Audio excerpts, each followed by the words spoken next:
My name is Aaron Bevel. I am a board member of the Detroit Black Community Food Security Network, DBCFSN for short, and I am coming to you all with so much gratitude and appreciation for all of the funds that we raised over Juneteenth weekend for the Detroit Black Farmer Land Fund.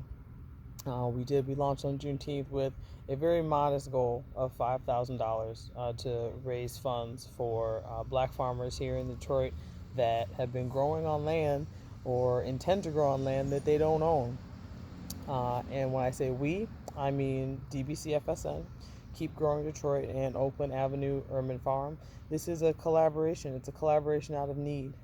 In Detroit, we are facing a lot of development, gentrification, land grabbing, and there are farmers here that have been working for years, sometimes decades, in growing food for our communities, for our families, for our neighbors, and yet they don't have the land security while they're providing our communities with food security, right? With access to fresh food, access to local produce, access to organic produce.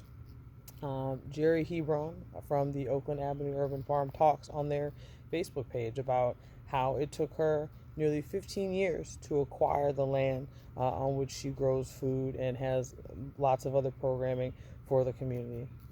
We need to make sure that black farmers here that are doing the hard work are not displaced just from, again, land grabbing, development, gentrification. And unfortunately, black farmers are no strangers to land displacement, right? We just celebrated Juneteenth, and in the 1860s was, the time when black folks were supposed to be free and were supposed to be able to start doing things like owning land, everyone. And since then, millions of acres of black farmlands and black farmers' homelands there's been displacement from racial violence, from intimidation, from threat, from shady dealings, all of those things, from bad land deals, or from a lack of opportunity, and so now here we are in 2020, and we're coming, to a new time.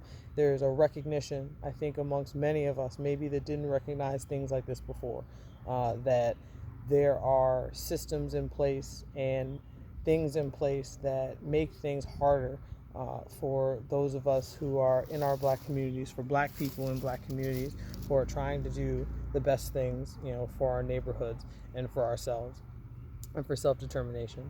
And it is our intent and desire, and in some sense our duty, with this collaboration, to make sure that the black farmers here in Detroit are able to continue to do the work that they've been doing, right? To continue to grow food, to work the land, to be with the land, to feed our neighbors, to feed the elderly, to feed our children, our families, with access to local produce and nurturing foods that we need, but also that they can have the land security and the safety that comes with the land security. And not only that, it is the land security that they deserve, having worked on this land and having done the work that they needed to do for the people around them, the people that they love, and to make sure that development and funds, don't stand in the way of having that land to continue to feed and grow